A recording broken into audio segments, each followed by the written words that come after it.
Bonjour à toutes et à tous et bienvenue dans l'émission Présence protestante.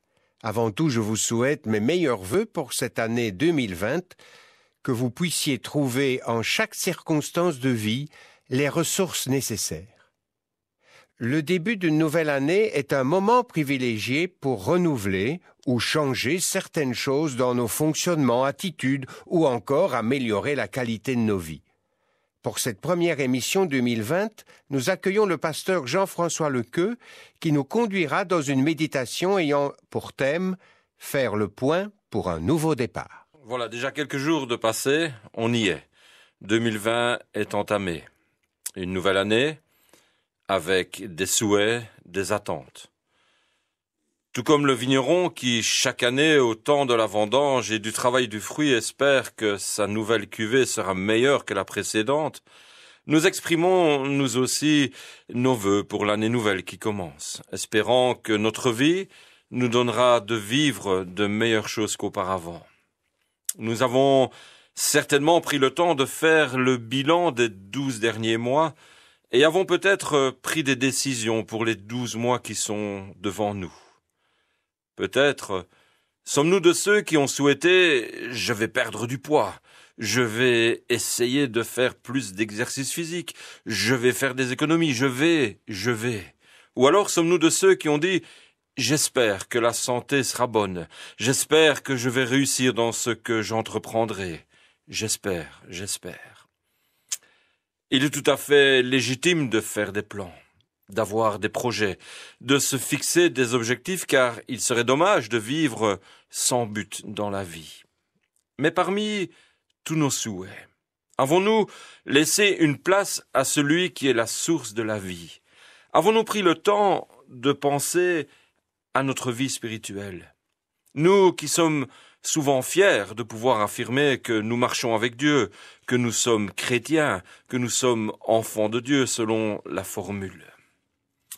Dans la première épître à Timothée, chapitre 4, Paul encourage Timothée à une chose bien spécifique. Je vous invite à lire ce texte, les versets 6 à 8.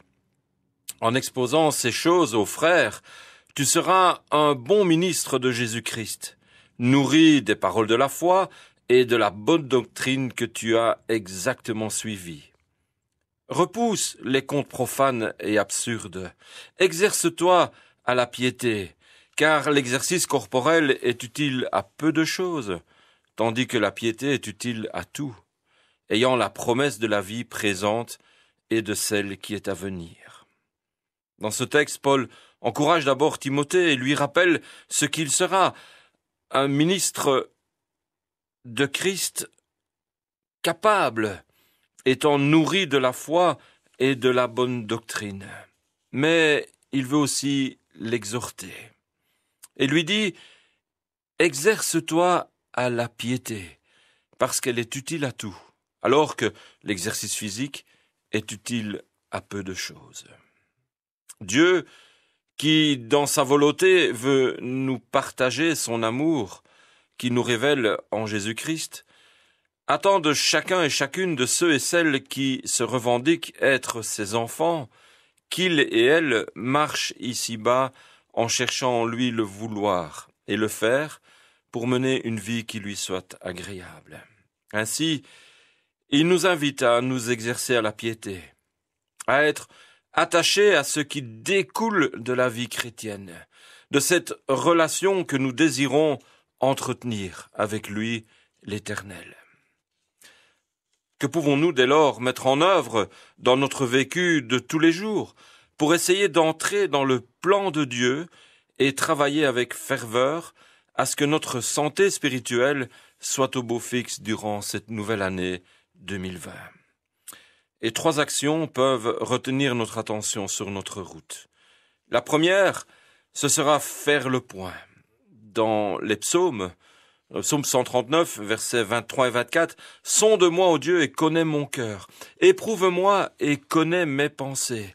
Regarde si je suis sur une mauvaise voie et conduis-moi sur la voie de l'éternité. » Peut-être vous êtes de ceux qui pratiquent un sport. Lorsque quelqu'un pratique un sport et recherche des résultats, il s'entoure en général d'un coach. Ce dernier est là pour l'aider à progresser. Et un des rôles de ce coach est de déceler dans la pratique du sportif ce qui peut être amélioré, ce qui doit être changé dans l'attitude, dans le mouvement, dans le comportement. Pour le chrétien, Dieu présent en lui par le Saint-Esprit est un peu comme ce coach. C'est lui qui veut guider son enfant et l'aider à avancer, à changer d'attitude. Faire le point sur l'année écoulée, c'est un peu comme s'asseoir avec son coach et dresser une liste de ce qui s'est bien ou moins bien passé et de ce qui pourrait être amélioré. C'est lui donner l'occasion de nous montrer ce qui doit changer dans notre marche avec le Seigneur. C'est lui permettre de m'aider, en quelque sorte, à évaluer mon niveau spirituel actuel et de tirer des leçons pour toujours aller de l'avant. Deuxième action, on le résumera en un seul mot, prier.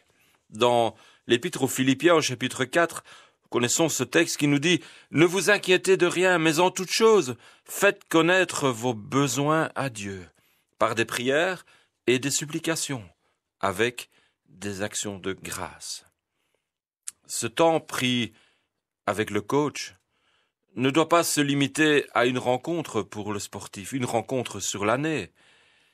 Il faut qu'il puisse passer du temps régulièrement avec lui afin de pouvoir profiter de son apport et augmenter ses possibilités de succès.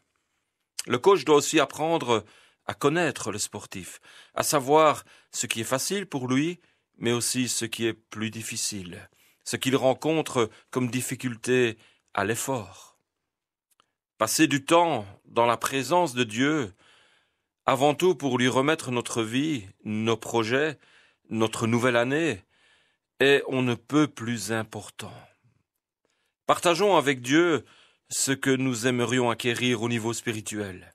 Prenons le temps de lui parler de ce qui est difficile dans notre vie, des moments qui peuvent parfois être des difficultés à surmonter. Demandons-lui de nous aider à marcher droitement et recherchons sa volonté sans oublier de lui exprimer aussi notre reconnaissance, de pouvoir compter journellement sur son aide. La troisième action, on pourra dire, c'est faire un programme. Dans les psaumes, au psaume 90 et le 12e verset, « Enseigne-nous à bien compter nos jours, afin que nous appliquions nos cœurs à la sagesse. » Une réussite au niveau sportif nécessite un programme d'entraînement, du temps de récupération, du temps de repos, une bonne nutrition, une certaine maîtrise de soi pour arriver à combiner le tout et donner le meilleur de soi-même. Dans notre vie, il en est de même. Il faut trouver aussi un certain équilibre. Équilibre entre notre travail, entre notre vie de famille, nos hobbies et notre relation à Dieu. Les deux premières actions mentionnées que sont faire le point et prier vont nous aider à élaborer notre programme. N'hésitons pas à mettre en place un emploi du temps spirituel qui sera un guide et une marche à suivre durant toute cette nouvelle année d'aventure qui se dresse là devant nous. Aujourd'hui, nous fonctionnons presque tous avec un agenda. Un agenda qui, selon nos responsabilités, est plus ou moins rempli. Et nous devons bien souvent faire attention pour garder du temps pour la famille, l'épouse, l'époux, les enfants. Faire attention à ne pas nous laisser submerger par le travail ou simplement la perte de temps. Pourquoi ne pas se faire un agenda pour notre marche avec Dieu? N'hésitons pas, par exemple, à avoir un agenda, un petit cahier, où nous pourrions écrire le temps investi dans la prière, les textes de nos méditations, les notes de nos partages bibliques, ces choses que Dieu nous aura révélées durant le temps passé avec lui dans la prière et la méditation de sa parole. Ne pouvons-nous pas commencer à faire de Dieu une priorité dans notre vie, au lieu de lui laisser les miettes, les dernières plages horaires de notre journée?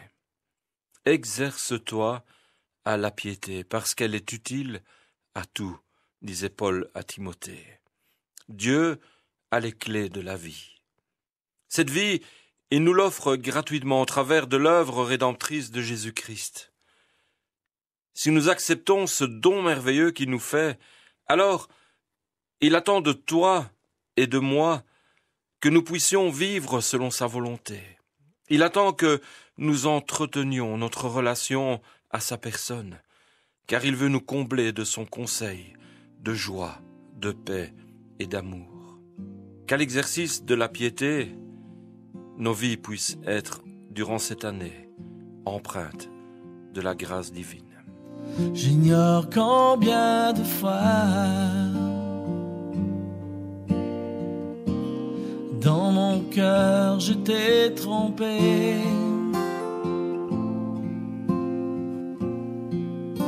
J'ignore combien de fois ton humble cœur j'ai attristé. Pendant si longtemps, ma vie ne fut que manquement. De plus en plus loin de mon but, je m'éloignais de Jésus.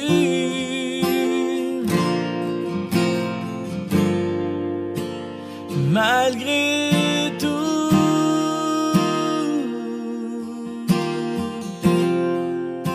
tu m'as pardonné. Oh, malgré tout,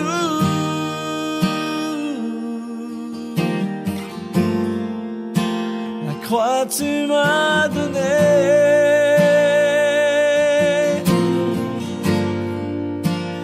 Malgré tout,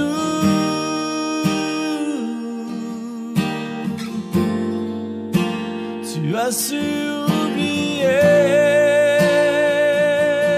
Oh, tout cela.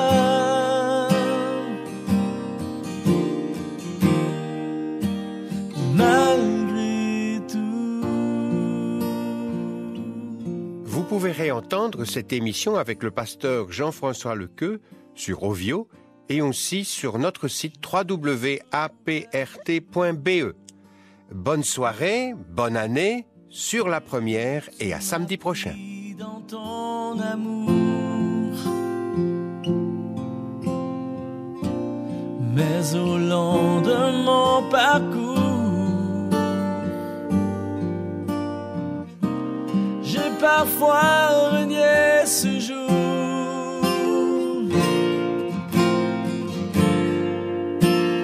Malgré tout,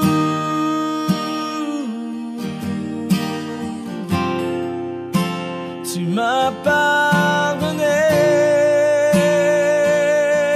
Oh,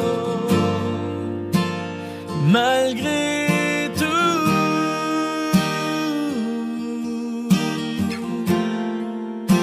la croix tu m'as donné.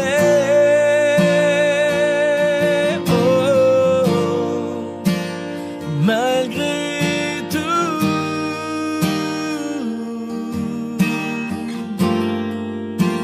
tu as su